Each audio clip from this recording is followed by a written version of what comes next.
Iran के सबसे बड़े पेट्रोकेमिकल प्लांट पर हमला करके उसे राख कर दिया है। ईरान अरबों डॉलर के नुकसान का बदला इस खौफनाक अंदाज में ले रहा है। अंधाधुंध ड्रोन मिसाइलों का तूफानी हमला। हाइफा में ईरान की मिसाइलों का तूफान। तेल अवीव में मुश्तबा के क्लस्टर बमों की तबाही। खाड़ी देशों में जनरल जुल्कद्र के ड्रोन का तांडव। ट्रंप से भिड़ गए मुश्तबा की टीम के जॉइंट किलर। इजराइल के आसमान में आग ही आग है, धरती पर धमाके ही धमाके हैं। एक मिसाइल से 80 धमाके करके ईरान इजराइल को दहला रहा है। ये क्लस्टर बमों की मार है। हाइफा से तेल अवीव तक, वेस्ट बैंक से किर्यात शमोना तक भयानक हमलों ने इजराइल के होश उड़ा दिए हैं। इजराइल के गुश्तान इलाके में हमले के बाद की तस्वीर बहुत ज्यादा खौफनाक है। ट्रंप की गाली गलौज और धमकी से भड़के ईरान ने जबरदस्त पलटवार शुरू कर दिया है। ईरान ने दुबई और शारजाह जैसे आलीशान शहरों को बमों से झुलसाना शुरू कर दिया है। यूएई के शहरों पर ईरान मिसाइलों और ड्रोन की बौछार शुरू कर चुका है। खाड़ी देशों की तरह ईरान ने इजराइल की पोर्ट सिटी हाइफा पर सबसे भयानक मिसाइल हमला किया है। ईरानी सेना के प्रवक्ता ने धमकी दी है कि ईरान के नागरिकों पर हमले का 2 गुनी ताकत से जवाब दिया जाएगा। ईरान एक के बदले 100 लाशें बिछाने को तैयार है। तेहरान पर बमबारी का बदला ईरान ने हाइफा में हाहाकार मचा कर लिया है, जहां रिहायशी इलाके में फटी मिसाइलों से जान और माल का भारी नुकसान हुआ, मगर एक इत्तेफाक से इजराइल का सबसे बड़ा नुकसान टल गया। हाइफा सिटी में मिसाइल हमलों के बाद जांच में मिलिट्री और पुलिस को ईरान की बैलिस्टिक मिसाइल का ऐसा वॉरहेड मिला जिसमें अंदाजन कई 100 किलोग्राम एक्सप्लोसिव मटेरियल था। मिसाइल के टारगेट से टक्कर के बाद ये वॉरहेड फटा ही नहीं, लेकिन टक्कर से निकली काइनेटिक एनर्जी की वजह से रेजिडेंशियल बिल्डिंग की कई मंजिलें गिर गईं। अगर वो वॉरहेड फट जाता तो ब्लास्ट से हुए नुकसान से पूरी बिल्डिंग ही तबाह हो जाती और आसपास के घरों को भी नुकसान होता, ऐसा रेस्क्यू फोर्स ने अंदाजा लगाया है। जांच के मुताबिक ईरानी मिसाइल पर फायर किए गए इंटरसेप्टर चूक गए क्योंकि प्रोजेक्टाइल टूट गया और उसकी उम्मीद के मुताबिक ट्रेजेक्टरी बदल गई। गनीमत बस इतनी रही कि 100 किलो का वॉरहेड नहीं फटा, वरना इजराइल में कोहराम मच जाता। ये हाइफा सिटी की वही ब्लास्ट साइट है। यहाँ सिर्फ मिसाइल की टक्कर से बहुमंजिला इमारत ढह गई। अगर धमाका भी हो जाता तो पूरा इलाका ही खाक में मिल जाता।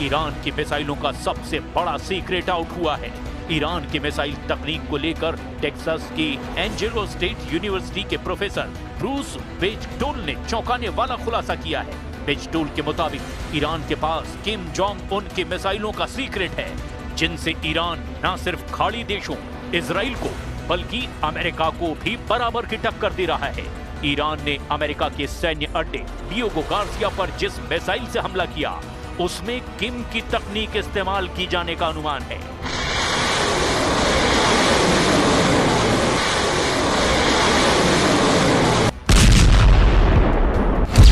एक्सपर्ट्स के मुताबिक वो ईरान की मिसाइल मुसुदान थी।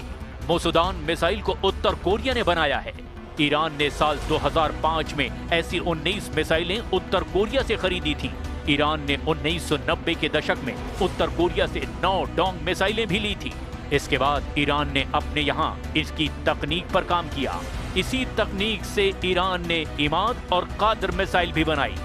रिपोर्ट के मुताबिक ईरान के पास 1000 किलोमीटर तक मार करने वाली शॉर्ट रेंज और 3000 किलोमीटर तक पहुंचने वाली मीडियम रेंज मिसाइल भी है। ईरान और उत्तर कोरिया की जिन मिसाइलों को हूबहू एक जैसा माना जाता है, उसमें दो सबसे घातक मिसाइलें यही हैं। ईरान की कई बैलिस्टिक मिसाइलें उत्तर कोरिया की QIAM की तर्ज पर ही बनी हैं। वहीं ईरान की शाहब 3 मिसाइल उत्तर कोरिया की नोडोंग मिसाइल से मिलती है।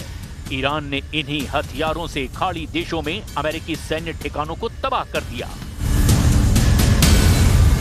किम जोंग उन ट्रंप से कट्टर दुश्मनी निभाने के लिए कुख्यात हैं।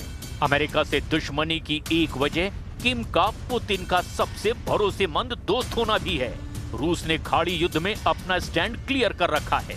पुतिन ईरान के साथ हैं। ट्रंप की नई धमकी के बाद क्रेमलिन ने बयान जारी कर गुस्से का इजहार भी कर दिया।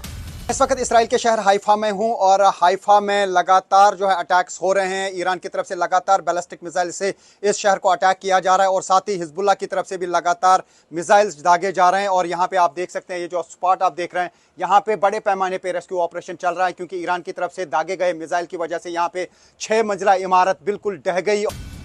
रूस ने बता दिया है कि वो ईरान को सैन्य मदद पहुंचा रहा है। उत्तर कोरिया उसी खेमे में रहता है जहां पुतिन होते हैं। चीन खुलकर ना सही, लेकिन ईरान की मदद कई तरीकों से कर रहा है। ईरान की प्रॉक्सी फोर्स ने भी अब युद्ध में खुलकर हमले शुरू कर दिए हैं। इजराइल फ्रंट पर ईरान को हिजबुल्लाह लड़ाकों का पूरा साथ मिल रहा है। हिजबुल्लाह फाइटर इजराइल पर अंधाधुंध ड्रोन बमों की बौछार कर रहे हैं। ईरान समर्थित लड़ाका फोर्स के टारगेट पर इजरायली सेना के अड्डे हैं। हूथी लड़ाकों ने भी इजराइल को उलझाने के लिए हमले और तेज कर दिए हैं। यानी इजराइल और अमेरिका मिलकर के जितनी ताकत से ईरान पर हमले कर रहे हैं, उससे कहीं ज्यादा जोर ईरान ने इजराइल और खाड़ी मुल्कों में तबाही के लिए लगा रखा है। ईरान ने साफ कर दिया कि वो ट्रंप की किसी भी धमकी को सीरियस नहीं ले रहा। ईरान के टूरिज्म मिनिस्टर ने यहाँ तक कहा कि ट्रंप को गाली गलौज बहुत भारी पड़ने वाली है। Той агрессии, которая была развязана против Ирана. География этого конфликта расширилась, и сейчас мы все констатируем те последствия, которые мы имеем. ईरान की संसद ने उस कानून को मंजूरी दे दी जिससे हॉर्मुज स्ट्रेट में अमेरिका इजराइल की एंट्री बैन कर दी गई है। IRGC की तरफ से ये बयान आया कि हॉर्मुज में दुश्मनों ने कदम रखा तो उन्हें उड़ा दिया जाएगा। ट्रंप के भड़काऊ बयान के बाद ईरान के टॉप लीडर मुंहतोड़ जवाब दे रहे हैं। ईरानी संसद के स्पीकर मोहम्मद बागेर कालिबाफ ने वार्निंग दी है कि ट्रंप खाड़ी देशों को आग में झोंक रहे हैं। इराक के बगदाद में एयरपोर्ट के पास हमले कालिबाफ की धमकी को सच साबित कर रहे हैं, जहां अमेरिका के ग्रीन जोन के पास भयानक हमले शुरू हो गए हैं।